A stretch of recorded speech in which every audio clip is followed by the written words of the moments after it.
we also popped into the Nike outlet where I picked up this pair for about 40 quid. I like it. And he wasn't happy. Story behind it, cheap. Love it. cheap outlet. The dad's version. Yeah. I love it. I love it. And you know, they're not really... They're not real? No, I started these conversations to discuss leadership, mentorship, growth, and so much more from voices you may not have heard from before. I hope the conversations inspire you, motivate you, and give you something to think about. This is Leadership in Colour from myself, Shez Iqbal, supported and powered by MIFA. Welcome to Leadership in Colour. Thank you so much for joining us in this special edition. It's what I'm calling the coaching edition. And I'm so pleased to have with me my guests Gary and Elaine, co-founders of Project 23, Coaches of Colour, and the Equitable Coaching Foundation. So I wanted to get into your name, but before I got into the name, we had a chat on the way in about trainers, and you were going to bring some trainer game today. So I've noticed you're both sporting Air Force Ones. What's the story behind those? You know what? Elaine is definitely more the sneakerhead than me. These Air Force One stories is, you know, there is a funny story because my son Oscar, who's 13, he's getting trainers, and he was obsessed by getting a certain pair of Air Force Ones that he saved some money up for, spent 140 odd quid on Air Force Ones, which he loved. The same day, we also popped into the Nike outlet where I picked up this pair for about 40 quid. I like it. And he wasn't happy. Story behind it, cheap. Love it. cheap outlet. The dad's version. Yeah. I love it. I love it. And you know, they're not really... They're not real? No, they're not readily available in outlets, Air Force Ones. No, So I got lucky. You're I quite definitely lucky. got lucky. Yeah. Very good. And how about you, Elaine? Yours are pretty cool. Yeah. We'll put pictures up later. Mine are... I'm not usually an Air Force One person, I've got to say. Okay. I'm definitely a Nike person, as well as I wear other trainers too, but I find myself in a Nike... I mean, I could kit myself out with all Nike all day. Mm-hmm. I'm wearing a pair of Air Force Ones because I'm sporting a wide leg trouser today. So you can't just wear any old You can't be wearing... I mean, you know, who would wear Huaraches with a wide leg trouser?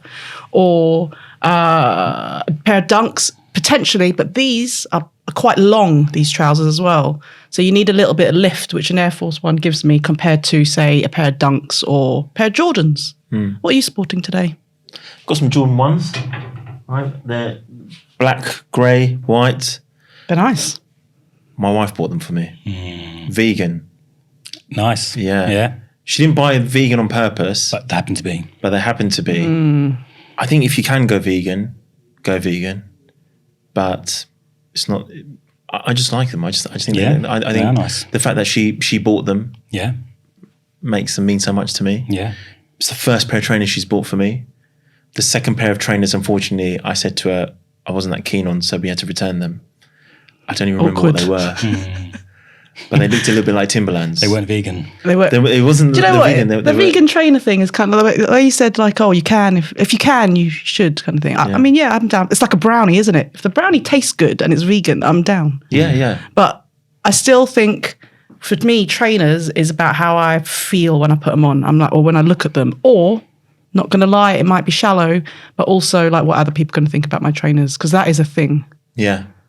That is a thing. I love trainers and I love what they say. We definitely talked about, didn't we, the other day, talked about how, you know, as a kid having the latest pair of Nike, I remember it was like, you know, Air Max when I was young, and some of my friends had Air Maxes. My parents could no way afford the nice pair of Air Max. I had High-Tech or Gola or some other brand that you'd hardly heard of. Yeah, Matalan brand or whatever it might have been. So you're not young enough for Matalan. I'm younger than you. That's all we need to cover there. And yeah, so you know, the whole concept of my son having you know, various pairs of Nike trainers which are nice and great and stuff is a bit of a strange concept to me. And like these pair of Air Force Ones, even though they were cheap, I still only wear them every now and then because they're for best. I feel privileged. I feel privileged. Isn't it? I've got one pair of Air Force Ones. I've only just bought them earlier this year. I also bought them from an outlet because I struggled to put money down on trainers. Totally. Because of my parents weren't buying me expensive trainers. First pair of Nike trainers I bought myself from a shop that was something like Shoe World, or it had a similar name. Yeah, yeah. It was £35, Nike Cortez, white, red tick.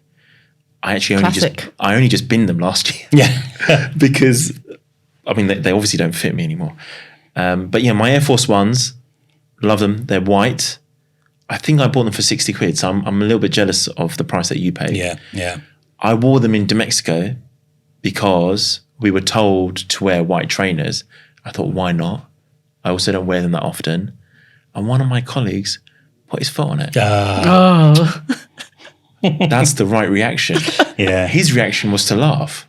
Oh, no. So I got down and started cleaning it, and he was laughing. I didn't think it was very funny. No. I feel like it's a little bit like the old school. You don't get in and play with someone else's radio. You don't play Is that with... an old school phrase? Yeah, surely. That's from Rush Hour, right? Rush Hour, yeah. I'm paraphrasing. But, you know, it's a fact. Why would you step on someone's trainer? No, you don't. Unless you're doing it for bants. Like I used to do that when we were young. You'd be like, oh, I'm going to a christening. And then you'd step on their trainers. And then people would hate you for a little while. But that was when I was 15. Yeah. You don't do it to Mexico. I don't think you do that for bands. I think this is... Never. That's terrible level of Ever. bands. Because how is he supposed to know they're leather and wipeable? Exactly. It might not be. Yeah, there might not have been, I guess, yeah. But I'd put a good spray on them. And that did help.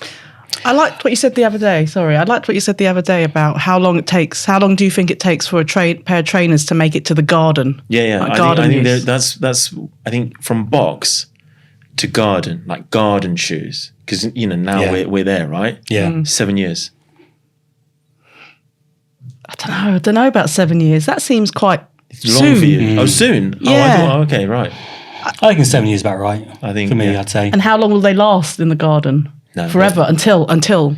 Well, there's different levels of garden training. Oh yes, that's a different podcast. But yes, Yeah. agreed. But I just while we're on it, I need to say this because it'll be in my head for the rest of the podcast if I don't. But I remember the early days of De Mexico, and someone said, I don't know if I heard this or read it or it was said to me, two people talking about De Mexico, and just overhearing one person, and I don't even like tequila. Which just made me laugh. And it just popped into my head when you mentioned De Mexico.